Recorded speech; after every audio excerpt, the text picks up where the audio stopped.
Nous avons 3 mairies à statut particulier. Cotonou, avec Porto Novo et avec Parakou. Ce sont de grosses entités, des entités à potentialité forte, des entités qui, en principe, devraient s'auto-financer pour le développement local et même pour le développement tout court, tout leur développement.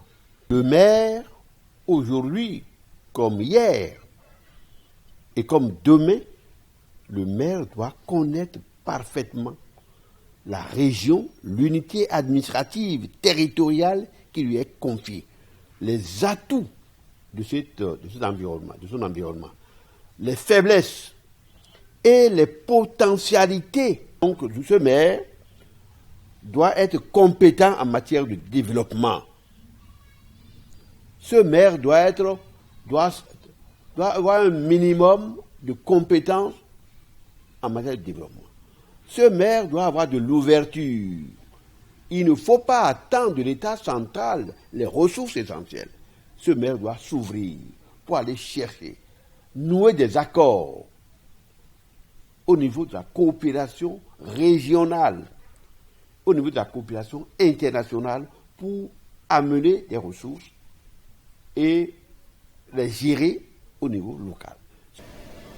Donc je pense que si quelqu'un doit être à la tête de ces villes, il doit avoir quand même la notion, dans un premier temps, de développement, et un développement durable, un développement qui va faire de cette ville des villes vraiment spéciales, où tout réuni doit permettre à ces villes d'être des villes phares, des villes bien développées qui vont être à l'image de notre pays.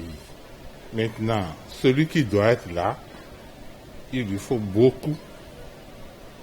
Il doit avoir quand même le sens très aigu de voir, de perception des choses. Il doit voir ce qu'il faut faire pour que ces villes puissent se développer. Et il ne suffit pas de mettre quelqu'un là parce qu'il faut mettre. Il faut que celui-là connaisse un peu les besoins et les priorités de ces villes-là. Nos communes à l'avenir, la bonne gouvernance c'est important pour nos communes. La bonne gestion du personnel c'est important. Mais disposer également de bons cadres autour d'eux, c'est très important. Parce qu'il y a beaucoup de communes qui font cette erreur de recruter les filles du terrain juste pour les recruter, pour faire plaisir à l'électorat, mais en réalité, ce n'est pas toujours la compétence avérée. Lorsque vous prenez une mairie comme un statut particulier qui n'a pas un bon directeur de services techniques, qu'est-ce que vous voulez avoir comme résultat? Lorsque vous avez une mairie à statut particulier qui n'a pas un bon directeur d'aménagement ou d'urbanisme, qu'attendez-vous comme résultat?